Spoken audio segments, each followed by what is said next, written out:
क्या आपने कभी सोचा है कि एक ऐसा व्यक्ति जिसने दुनिया के सबसे बड़े साम्राज्य में जन्म लिया, वह किसी दिन संसार के सबसे महान साधु और शिक्षिका के रूप में जाना जाएगा? उसका नाम था गौतम बुद्ध। यह कहानी है एक राजकुमार का जो ज्ञान की खोज में निकल पड़ा और फिर जीवन के सबसे गहरे रहस्यों को उजागर किया। आइए जानते हैं गौतम बुद्ध की पूरी जीवनी, जो न सिर्फ हमारे इतिहास में महत्वपूर्ण है बल्कि आज भी हमारे जीवन में प्रासंगिक है। गौतम बुद्ध का जन्म 563 ईसा पूर्व में लुम्बिनी, नेपाल में हुआ था। उसका बचपन का नाम सिद्धार्थ था और वह शाक्य वंश के राजा सुधोधन के बेटे थे। उनका जन्म एक सुंदर और समृद्ध राजमहल में हुआ था, जहां हर सुख सुविधा उनके लिए उपलब्ध थी। जब सिद्धार्थ का जन्म हुआ तो एक मुनि ने उनके पिता से कहा कि उनका बेटा या तो महान राजा बनेगा या फिर एक महान साधु। सुधोधन राजा यह नहीं चाहता था कि सिद्धार्थ दुनिया की दुखों को समझे, इसलिए उन्होंने सिद्धार्थ को महल से कभी बाहर नहीं जाने दिया। लेकिन एक दिन सिद्धार्थ ने महल से बाहर जाने का निर्णय लिया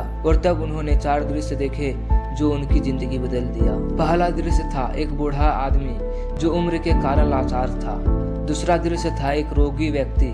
तीसरा था एक मृत शरीर और चौथा था एक साधु जो संसार के सुखों से परे था। इन 4 दृश्यों ने सिद्धार्थ के दिल में एक गहरा सवाल पैदा किया, क्या है जीवन का उद्देश्य? ये दुख क्यों है? यह वह मोड़ था जब सिद्धार्थ ने निर्णय लिया कि वह महल और सांसारिक सुखों को छोड़कर ज्ञान की खोज में निकलेगा। सिद्धार्थ ने अपनी पत्नी यशोधरा और अपने नवजात बेटे राहुल को छोड़ दिया और रात के अंधेरे में महल से बाहर निकल पड़े। उन्हें अब केवल एक चीज चाहिए थी, वो था सच्चा ज्ञान। और इस यात्रा ने उन्हें बुद्धत्व तक पहुंचाने की दिशा में पहला कदम बढ़ाया। सिद्धार्थ ने वर्षों तक कठिन तपस्या की। वह कई गुरुओं से शिक्षा प्राप्त करते रहे, लेकिन फिर भी उन्हें शांति नहीं मिली। तप और उपवास की सख्त विधियां अपनाने के बाद सिद्धार्थ को एहसास हुआ कि बाहरी शारीरिक कष्टों से आत्मज्ञान नहीं मिल सकता। तब उन्होंने एक बोधि वृक्ष के नीचे ध्यान लगाना शुरू किया। वह जान गए थे कि अब उन्हें सिर्फ आत्म समझ और शांति की ओर जाना है, ना कि कोई और बाहरी साधन। और यही बोधि वृक्ष के नीचे गौतम बुद्ध को बुद्धत्व की प्राप्ति हुई। आखिरकार वह दिन आया जब सिद्धार्थ ने अपनी आंखों से सत्य को देखा।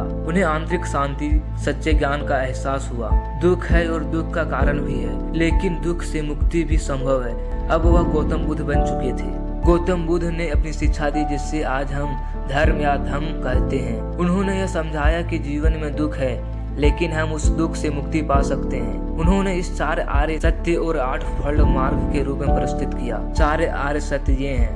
पहला, जीवन में दुख है। दूसरा, दुख का कारण इच्छाएं और भौतिक इच्छाएं हैं। तीसरा, दुख का अंत संभव है। चौथा, दुख से मुक्ति के लिए एक मार्ग है, 8 फल मार्ग। 8 फल मार्ग का अर्थ है सही दृष्टि, सही संकल्प, सही वचन, सही कर्म, सही आजीविका, सही प्रयास, सही स्मृति और सही ध्यान। गौतम बुद्ध ने अपनी जीवन भर की यात्रा से एक ऐसा संदेश छोड़ा जो आज भी हम सब के लिए प्रासंगिक है। उन्होंने हमें सिखाया कि यदि हम अपने भीतर की शांति को पालें तो बाहरी दुनिया के उतार चढ़ाव से प्रभावित नहीं होंगे।